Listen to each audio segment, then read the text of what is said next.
Hello, ഇന്ന് നമ്മുടെ weight loss ജേണിയുടെ എത്രാമത്തെ ദിവസമാണ്? 11ാമത്തെ ദിവസത്തിലേക്ക് എത്തിയിട്ടുണ്ട്. അപ്പോൾ ഇത്രയും ദിവസം എൻ്റെ വെയിറ്റ് ലോസ് കൊണ്ടുപോയതിൽ തന്നെ എനിക്ക് വളരെയധികം സന്തോഷമുണ്ട്. കാര്യം കഴിഞ്ഞ പ്രാവശ്യം ഇട്ടപ്പോൾ തന്നെ 10 ദിവസം ഞാൻ വെയിറ്റ് ലോസ് ഇട്ടപ്പോൾ 10ാമത്തെ ദിവസമായപ്പോൾ എനിക്ക് ബ്രേക്ക് ആയ ഒരു വെയിറ്റ് ലോസ് ആണ്. ഇന്ന് ഞാൻ 11ാമത്തെ ദിവസം തിരിച്ചു പിടിച്ചിട്ടുണ്ട്. നേരത്തെക്കാളും റിസൾട്ട് എനിക്ക് ഈ വെയിറ്റ് ലോസിൽ കറക്റ്റായിട്ട് വന്നു കേട്ടോ. അതെന്താണെന്നൊന്നും എനിക്കറിയാൻ വയ്യ. പക്ക കറക്റ്റായിട്ട് എനിക്കൊരു വെയിറ്റിനെ കുറഞ്ഞു വരുന്നുണ്ട്. ഞാൻ പ്രോപ്പറായിട്ട് ഡയറ്റ് എടുത്തത് കൊണ്ടായിരിക്കാം.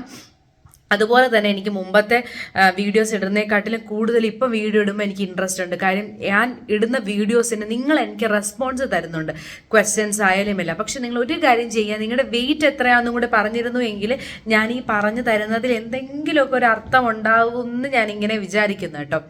അപ്പോൾ ഇന്ന് 11ാമത്തെ ദിവസം. ഇന്നലത്തെ ദിവസം ഞാൻ പറയുകയാണെങ്കിൽ വലിയ പ്രശ്നമൊന്നും ഇല്ല കേട്ടോ. ഞാൻ പറയുന്ന പോലെ എനിക്കിപ്പോൾ വെയിറ്റ് ലോസ് ചെയ്യുന്നതിനോട് വലിയ പ്രശ്നങ്ങളോ കാര്യങ്ങളോ ഒന്നും ഇല്ല. പിന്നെ ഇതിൻ്റെ ഇടയ്ക്ക് ഞാനൊരു കാര്യം പറഞ്ഞോട്ടെ. ഒരാളുടെ കമൻറ്റ് കണ്ടായിരുന്നു, കൺസിസ്റ്റൻസി ഇല്ല, 3 ദിവസം വെയിറ്റ് കുറയ്ക്കാൻ വേണ്ടിയിട്ട് ട്രൈ ചെയ്യും, ബാക്കി അത് കഴിയുമ്പോഴത്തേക്കും ഡ്രോപ്പ് ചെയ്യും. ഇത് ശരിക്കും പറഞ്ഞു കഴിഞ്ഞാൽ നമ്മളെ മോട്ടിവേറ്റ് ചെയ്തില്ല എന്നുണ്ടെങ്കിൽ ഈ പറയുന്ന പോലെ ഒന്നും നടക്കില്ല. നമുക്കിപ്പോൾ ഒരു സ്ഥലത്ത് നമ്മൾ പെട്ടുപോയി എന്ന് വിചാരിക്കുക. അവിടെ നമുക്ക് ഇഷ്ടമല്ലാത്തൊരു ഭക്ഷണമേ ഉള്ളൂ. 2 ദിവസം നമുക്ക് അവിടെ നിൽക്കേണ്ടി വരും. നമ്മളാ ഇഷ്ടമില്ലാത്ത ഭക്ഷണം നമ്മൾ കഴിക്കില്ലേ? കാര്യം എന്താ, നമുക്ക് സർവൈവ് ചെയ്യണമെങ്കിൽ നമുക്ക് അത് കഴിച്ചേ പറ്റുള്ളൂ.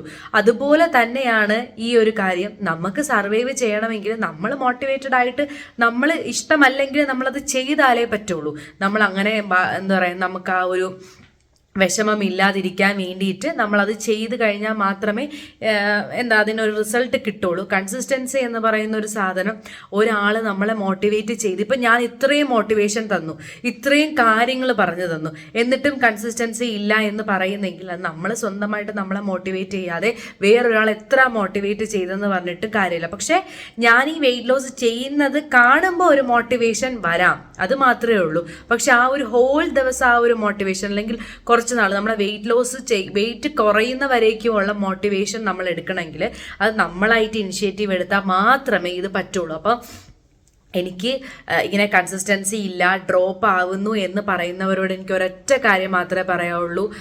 നമ്മുടെ ബോഡി നമ്മുടെ ഹെൽത്താണ്. അത് എങ്ങനെ ഇരുന്നാലും നമ്മളാണ് ഫേസ് ചെയ്യേണ്ടത്. അത് ദോഷമായാലും ശരി നല്ലതായാലും ശരി നമ്മളാണ് ഫേസ് ചെയ്യേണ്ടത്, വേറെ ആരുമുള്ള ഫേസ് ചെയ്യേണ്ടത്. ഈ പറയുന്ന പോലെ ഞാൻ ബോഡി ഷേമിങ്ങിനെ കുറിച്ച് പറഞ്ഞിട്ടുണ്ട്. ഈ ബോഡി ഷേമിങ് പറയുന്നവർക്ക് പോലും ഈ പറയുന്ന ഒന്നും ഫേസ് ചെയ്യേണ്ടി വരില്ല. അതും നമ്മൾ തന്നെയാണ് ഫേസ് ചെയ്യേണ്ടി വരുന്നത്. നല്ലപോലെ നമ്മൾ മെലിഞ്ഞ് നല്ല ഡ്രസ്സ് ഇടുമ്പോൾ നമുക്ക് നമ്മുടെ അപ്പിയറൻസിൽ നമ്മൾ സാറ്റിസ്ഫൈഡ് ആവുമ്പോഴും അത് നമ്മൾ തന്നെയാണ് അതിൻ്റെ റിസൾട്ട് അനുഭവിക്കേണ്ട ആൾ. എന്ത് കാര്യമായാലും നമ്മളാണ് അത് അനുഭവിക്കേണ്ട ആൾക്കാർ. അപ്പോൾ എന്ത് ചെയ്യാം, ആ ഒരു കാര്യം എടുക്കേണ്ടത്. ഇപ്പോൾ വണ്ണം കുറയ്ക്കണ്ട എന്ന് തീരുമാനം എടുക്കുന്നത് നമ്മൾ തന്നെയാണ്, വണ്ണം കുറയ്ക്കണം എന്ന് തീരുമാനം എടുക്കുന്നത് നമ്മൾ തന്നെയാണ്. അപ്പോൾ നമ്മൾ സ്വന്തമായിട്ട് മോട്ടിവേറ്റഡ് ആവാതെ ഒരു രക്ഷയും ഇല്ല. പിന്നെ ഞാൻ പറഞ്ഞില്ലേ, ഞാൻ എൻ്റെ ഏറ്റവും ബെസ്റ്റ് ആയിട്ടുള്ള ടിപ്സാണ് ഞാൻ എൻ്റെ ഫുഡ് നിങ്ങൾ കാണുന്നുണ്ട്. ഞാൻ ചോറ് ഒഴിവാക്കിയിട്ടുള്ള ഒരു ഡയറ്റ് ഞാൻ എടുക്കുന്നുണ്ടോ? ഇല്ല. അതിനകത്ത് എനിക്ക് ഇഷ്ടപ്പെട്ട എല്ലാം ഞാൻ ആഡ് ചെയ്യുന്നുണ്ട്. പഞ്ചസാര ഇടുന്നില്ല. പിന്നെ ആ ഒരു ടൈമിൻ്റെ അഡ്ജസ്റ്റ്മെൻറ്റ് മാത്രമേ ഉള്ളൂ. അല്ലാതെ ഞാൻ കഴിക്കുന്നതിൽ എവിടെയാണ് ഈ പറയുന്ന പോലെ പക്ക ഡയറ്റ്, നമ്മൾ ഈ സാലഡ് മാത്രം കഴിച്ച് അങ്ങനെ ചെയ്യുന്നത്? ഞാൻ എല്ലാം എൻ്റെ വീട്ടിലുണ്ടാക്കുന്ന സാധനങ്ങൾ തന്നെയാണ് ഞാൻ കഴിക്കുന്നത്. ഞാൻ വേറെ ഒന്നും ഞാൻ എടുക്കുന്നില്ല. പിന്നെ അപ്പം നിങ്ങൾ ഇതെല്ലാം കാണുന്നുണ്ട്. അപ്പം നിങ്ങൾക്ക് മോട്ടിവേഷൻ ആവാൻ വേണ്ടിയിട്ട് ഇത് കൂടുതലൊന്നും വേണ്ട. അപ്പം കൺസിസ്റ്റൻസി ഇല്ലാത്തവർ ജസ്റ്റ് നമ്മൾ ഒന്ന് തിങ്ക് ചെയ്ത് നോക്കുക കേട്ടോ. എന്താണ് നമ്മുടെ ആ ഒരു സിറ്റുവേഷൻ, നമ്മളിപ്പോൾ ഫേസ് ചെയ്യുന്ന സിറ്റുവേഷൻ എന്താണ്? പിന്നെ ഇപ്പോൾ എല്ലാവരും ട്രാൻസ്ഫർമേഷൻ ചെയ്യുന്ന ഒരു കാലമാണ്. എല്ലാവരും ഫിറ്റ്നസ്സിൽ കോൺസെൻട്രേറ്റ് ചെയ്യുന്ന ഒരു കാലമാണ്. അപ്പോൾ എനിക്ക് ഏറ്റവും വലിയൊരു ആഗ്രഹം ഉണ്ടായിരുന്നു കേട്ടോ. കാര്യം ഞാൻ പറഞ്ഞിട്ടില്ലേ, എനിക്ക് അത്യാവശ്യം അറിയാവുന്ന പ്രായം തൊട്ടേ എനിക്ക് വണ്ണം ഉള്ളത് കൊണ്ട് ഞാനൊന്ന് മെലിഞ്ഞിരുന്ന് കാണണം എന്ന് എനിക്ക് ഒരുപാട് ആഗ്രഹം ഉണ്ടായിരുന്നു. ഇപ്പം ഞാൻ സാറ്റിസ്ഫൈഡ് ആണ് കേട്ടോ. ഞാൻ മെലിഞ്ഞിരിക്കുന്നത് കാണുമ്പോൾ നല്ല സാറ്റിസ്ഫൈഡ് ആണ്. എനിക്ക് ഇനിയും മെലിയണം എന്നുണ്ട്. എൻ്റെ ഒരു ടാർഗറ്റ് ഞാൻ എൻ്റെ മനസ്സിലുണ്ട്. ഞാനത് പറയാത്തതെന്ന് വെച്ചാൽ ഇൻ കേസ് അതായില്ലെങ്കിലും, പക്ഷെ ഞാൻ പറയും കേട്ടോ എൻ്റെ ടാർഗറ്റ് എത്രയായിരുന്നു എന്നുള്ളത്. അപ്പോൾ ആ ഒരു ടാർഗറ്റിന് വേണ്ടിയിട്ടാണ് ഞാൻ ഇങ്ങനെ മുന്നോട്ട് പൊയ്ക്കൊണ്ടിരിക്കുന്നത്. അപ്പോൾ കീപ് മോട്ടീവ് കേട്ടോ. അല്ലാതെ ഗിവ് അപ്പ് ചെയ്യാൻ വേണ്ടിയിട്ട് നിൽക്കരുത്. 3 ദിവസം കഴിഞ്ഞ് കഴിഞ്ഞാൽ 4ാമത്തെ ദിവസം നമ്മളെ കയ്യിൽ നിന്ന് പോയി 5ാമത്തെ ദിവസം നമ്മളെ തിരിച്ചു പിടിക്കുക. ഈ കമന്റ് ഇടുമ്പോൾ ഒരു കുറ്റബോധം ഇല്ലേ? എന്ന് വെച്ചാൽ കൺസിസ്റ്റൻസി ഇല്ല എന്ന് പറയുമ്പോഴും നിങ്ങളുടെ മനസ്സിലൊരു കുറ്റബോധം ഇല്ലേ?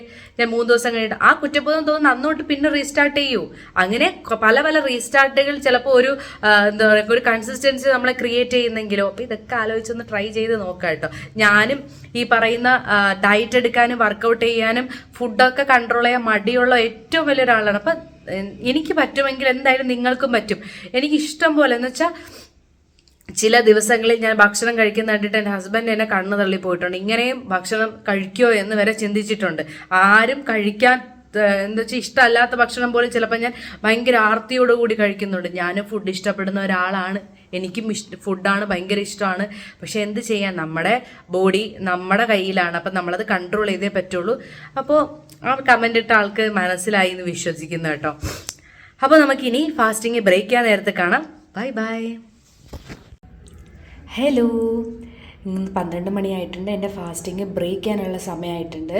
ഞാൻ ഇന്ന് ചിയാ സീഡ് വാട്ടറും പഴമാണ് എടുത്തിട്ടുള്ളത്. അപ്പോൾ നിങ്ങളെന്നും വിചാരിക്കും എന്ന് എനിക്ക് പഴമാണല്ലോ എന്ന് വിചാരിക്കും. ഈ പഴമൊക്കെ ആകുമ്പോൾ എളുപ്പം മോശമായി പോകും. അപ്പോൾ അതുകൊണ്ടിട്ടാണ് ഞാൻ മാക്സിമം വാങ്ങിച്ചിരിക്കുന്ന ഫ്രൂട്ട്സിനെ കളയാണ്ടിരിക്കാൻ വേണ്ടിയിട്ട് ഞാനത് യൂസ് ചെയ്യുന്നത്. ഇന്നും ഞാൻ ഇച്ചിരി ലേറ്റായിട്ടായിരിക്കും ലഞ്ച് കഴിക്കുന്നത്. അതുകൊണ്ട് എനിക്ക് ഇത് രണ്ടും കൂടെ കഴിക്കുമ്പോൾ തന്നെ ഏകദേശം വയറ് ഫില്ലിംഗ് ആയിട്ടിരിക്കും. എനിക്കങ്ങനെ ഓവർ വിശപ്പോ കാര്യങ്ങളോ ഒന്നും തന്നെ ഇതുവരെ ആയിട്ടും ഇല്ല. എനിക്കിനി നെക്സ്റ്റ് ജിമ്മ് കണ്ടിന്യൂ ചെയ്യാൻ വേണ്ടിയിട്ട് ഇനി നെക്സ്റ്റ് വീക്ക് മാത്രമേ പറ്റുള്ളൂ. പക്ഷേ നമ്മൾ ഡയറ്റ് നല്ല രീതിയിൽ കണ്ടിന്യൂ ചെയ്യുന്നുണ്ട്. അപ്പോൾ ഈ ഒരാഴ്ചയിൽ എൻ്റെ വെയിറ്റ് കുറഞ്ഞോ കൂടിയോ എന്നുള്ള കാര്യങ്ങളെല്ലാം ഞാൻ പറഞ്ഞുതരാം. അങ്ങനെ 11 ദിവസമായിട്ടുണ്ട്. ഇനി ഒരു 3ാമത്തെ ദിവസവും കൂടെ ആകുമ്പോഴത്തേക്കും ഞാൻ എൻ്റെ വെയിറ്റൊക്കെ അപ്ഡേറ്റ് ചെയ്യുന്ന ദിവസങ്ങളാണ്. അപ്പോൾ ഞാൻ ഈ ഇത് കഴിച്ചിട്ടാണ് ഇന്നത്തെ എൻ്റെ ഫാസ്റ്റിങ് ഞാൻ ബ്രേക്ക് ചെയ്യാനായിട്ട് ഉദ്ദേശിക്കുന്നത്. അപ്പോൾ ഇനി നമുക്ക് ലഞ്ച് ടൈമിന് കാണാം. അപ്പോൾ ലഞ്ച് ടൈമിൽ കാണുന്നവരേക്കും ബൈ ബൈ. ഹലോ, എൻ്റെ ലഞ്ച് ടൈം ആയിട്ടുണ്ടേ. അപ്പോൾ ഞാൻ എൻ്റെ ലഞ്ച് ടൈമിന് എടുത്തിരിക്കുന്നത് ചോറ്, രസം, 2 കോഴിമുട്ട, പിന്നെ പയറ് തോരനും, പിന്നെ മഷ്റൂം കുറച്ച് ബട്ടറിൽ, പിന്നെ ഉപ്പും മുളക് പൊടിയും കൂടെ സോട്ട് ചെയ്തെടുത്തിട്ടുള്ളതാണ്, പിന്നെ രസം. ഇത്രയാണ് ഞാൻ എടുത്തിട്ടുള്ളത്. പിന്നെ ഒരു ടേസ്റ്റിന് വേണ്ടിയിട്ട് ഞാൻ കുറച്ച് മാങ്ങയച്ചാർ എടുത്തിട്ടുണ്ട്. അത് വീട്ടിൽ തന്നെ ഉണ്ടാക്കിയതാണ്. ഇതെല്ലാം കൂട്ടിയിട്ടാണ് ഞാൻ ഇന്നലെ ലഞ്ച് കഴിക്കുന്നത്. അപ്പോൾ ഇനി നമുക്ക് സ്നാക്ക് ടൈമിൽ കാണാം. Bye bye. ഹലോ, ഇന്നെൻ്റെ സ്നാക്ക് ടൈമിൽ ഞാൻ എടുത്തേക്കുന്നത് 2 ബ്രെഡും പിന്നെ കുറച്ച് പീനട്ട് ബട്ടറും കൂടിയാണ്. വീറ്റ് ബ്രെഡാണ് എടുത്തേക്കുന്നത്. പിന്നെ അതിൻ്റെ കൂടെ ഗ്രീൻ ടീ ആണ് എടുത്തേക്കുന്നത്. അപ്പോൾ ഇതാണ് ഞാൻ ഇന്നെൻ്റെ സ്നാക്ക് ടൈമിൽ എടുത്തേക്കുന്നത്. ഇനി നമുക്ക് ഡിന്നർ ടൈമിൽ കാണാം. Bye bye. ഹലോ, ഇന്നെൻ്റെ ഈറ്റിംഗ് വിൻഡോ ഞാൻ അവസാനിപ്പിക്കുന്നത് ഈ ചെറുപയർ വെച്ചിട്ടാണ്. ഇതിൽ കുറച്ച് വെള്ളം കൂടി പോയതാണ് ഇങ്ങനെ ഇരിക്കുന്നത്. അപ്പോൾ ഇന്നത്തെ ദിവസം നല്ല അടിപൊളിയായിട്ട് ഞാൻ കൊണ്ടുപോയി കേട്ടോ. ഇനി നാളെ നമ്മൾ 12ാമത്തെ ദിവസത്തിലേക്കാണ് കടക്കുന്നത്. അപ്പോൾ നാളത്തെ വിശേഷം നമുക്ക് നാളെ സംസാരിക്കാം. അപ്പോൾ നാളെ കാണുന്നവരേക്കും ബൈ ബൈ.